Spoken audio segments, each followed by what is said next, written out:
And I've already made reference to the sentences that this court can pronounce under Section 24. Fast track the judgment. The following factors have been considered by this court as I come to the tail end of the judgment.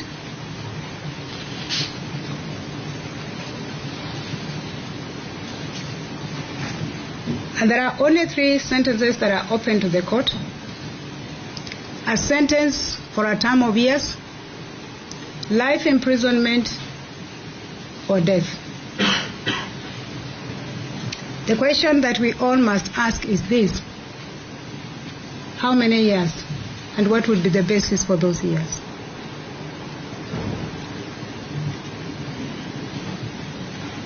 Secondly, and for the lawyers before me, and today I am well populated, thank you for coming. We are all aware of the jurisprudence on life imprisonment, where one of the courts has said it is unconstitutional. The latest decision which I've quoted in this matter says that life imprisonment is 30 years. So the question that one would then ask is, if life imprisonment, and of course is acceptable, it doesn't mean the life which that person will physically live or be alive. So if it's 30 years and with remission, then we'll be looking at where this court is sentencing the accused person to 30 years. With remission, he serves 20 years and his life moves on. These are issues the court had to think over.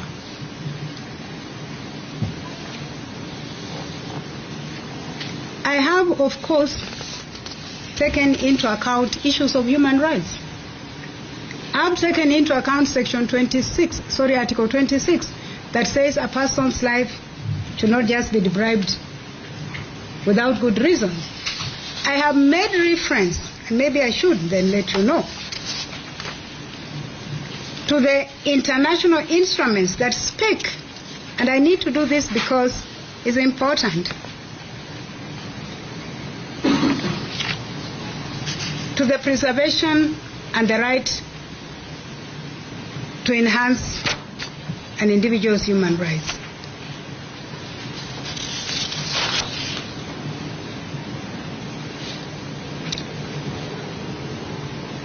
The International Convention on Civil and Political Rights, which has been ratified and which then of course becomes part of our law under Article 2, Sub-Article 5 and 6, says this, and it's important that I read it out because you need to know that.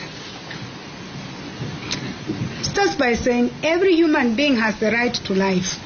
And I stop there and I tell myself as a court, every human being has a right to life. That every human being includes the victim and the offender.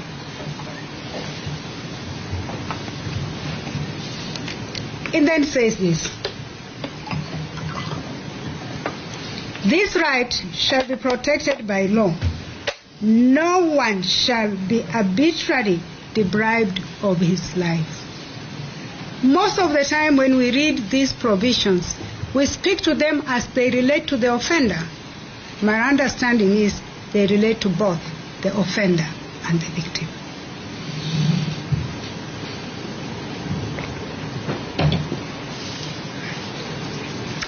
That convention states as follows: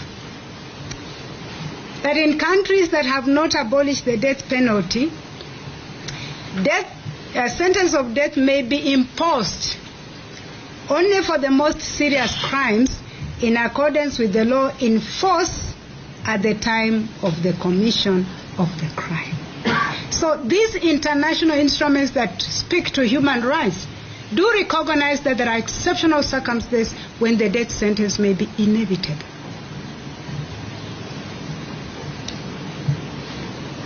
Let's look at Article 4 of the Africa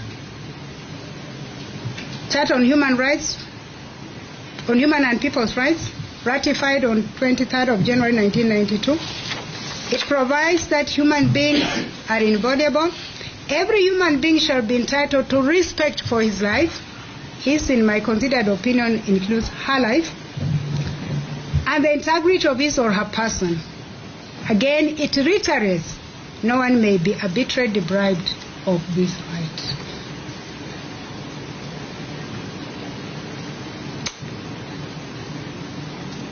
Muratetu reflected again.